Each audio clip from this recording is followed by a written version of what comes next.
Class 9th math unit number 1 review exercise. सबसे पहले MCQ में उन्होंने पूछा हुआ है कि जो जज़र 7 है वो क्या है। तो जब हमारे पास एक ऐसा नंबर दिया हो जज़र के अंदर जो कि मुकम्मल मुरब्बा ना हो तो उसे हम इरेशनल नंबर या गैर नातिक अदद कहते हैं। दूसरे नंबर पे है पाई और आइलर क्या हैं। ये हमने थ्योरी में पढ़ा था कि ये भी इरेशनल नंबर्स हैं, गैर नातिक अदाद हैं। उसके बाद है कि अगर n जो है वो एक परफेक्ट स्क्वायर ना हो, मुकम्मल मुरब्बा ना हो, तो फिर उसका जज़र लें तो भी वो इर्रेशनल नंबर ही कहलाएगा, जैसे कि हमने जज़र 7 के केस में किया था कि ये मुकम्मल मुरब्बा नहीं है। अगर जज़र 7 की बजाय यहाँ पे जो है 49 अगर लिखा होता तो उसको हम 7 का स्क्वायर लिख सकते थे। जज़र 3 और जज़र 5 है तो इनको जमा करके भी एक इर्रेशनल नंबर ही आएगा क्योंकि ये खुद भी इर्रेशनल नंबर्स ही हैं। फिर उसके बाद x belongs to r, x is equal to x, कोई वैल्यू अपने ही इक्वल होती है, इसको कहते हैं रिफ्लेक्सिव प्रॉपर्टी। जैसे हम शीशे में अपने x को देखते हैं तो इसको अक्सी हासियत कहते हैं।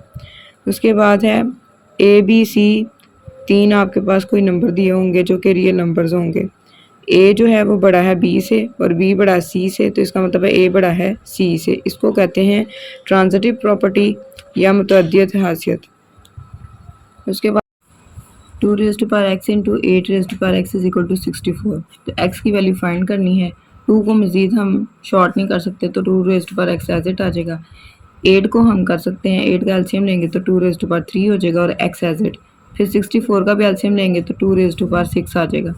फिर बेसिस सेम है, मल्टीप्लाई हो तो पावर z हो जाती है, तो 2 raise to power x plus 3x हो जाएगा is equal to 2 raise to power 6 हो जाएगा। अब ये बेसिस जो हैं एक जैसी ये कट जाएंगी या ऊपर वाली पावर जो है एक दूसरे के इक्वल आ जाएंगी।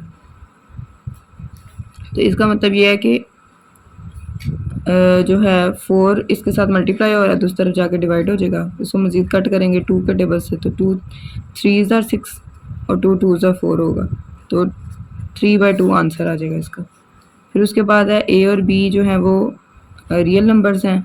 a बराबर है b के और b बराबर है a के, यानी ये दोनों एक दूसरे के बराबर हैं, तो इसको जो है सिमेट्रिक प्रॉपर्टी या तशाक्कुल हासियत कहेंगे। उसके बाद है जज़र 75 जमा जज़र 27, तो इसको आपने शॉर्ट करके लिख लेना है। तो इसका मतलब ये है कि जो जज़र 75 है ना उसका हम एलसीएम ले लेंगे तो वो आ जाएगा 3 इंटू 5 स्क्वायर और उस पूरे का अंडर रूट ले लेंगे प्लस फिर 27 जो है वो 3 की ताकत 3 भी लिख सकते हैं और लहदा भी लिख सकते हैं, यानी कि 2 ताकतें लहदा और 1 लहदा। तो उसके बाद जो स्क्वायर और अंडर रूट है आपस में कट हो जाएंगे तो 5 आज़ाद हो जाएगा और 3 फिर भी अंडर रूट में रहेगा। फिर प्लस इधर से ये वाला 3 अंडर रूट में रहेगा और ये वाला 3 जो है आज़ाद हो जाएगा, तो 3 इंटू अंडर रूट 3 हो जाएगा। इन दोनों को ऐड करेंगे तो अंडर रूट 3 तो एक मरतबा लिखा जाएगा और 5 और 3 को जमा करेंगे तो वो 8 आ जाएगा, तो इसलिए 8 अंडर रूट 3 वाला ऑप्शन ठीक है। उसके बाद लास्ट ऑप्शन है, हमने 3 plus under root 5 into 3 minus under root 5 करना है। चाहे आप इसे कैलकुलेटर से सॉल्व कर लें या ऐसे मल्टीप्लाई कर लें, यानी कि 3 को इस पूरे के साथ मल्टीप्लाई करें फिर अंडर रूट 5 को इस पूरे के साथ मल्टीप्लाई करें तो आंसर 4 आएगा। तो 4 क्या एक रैशनल नंबर या नातिक अदद है।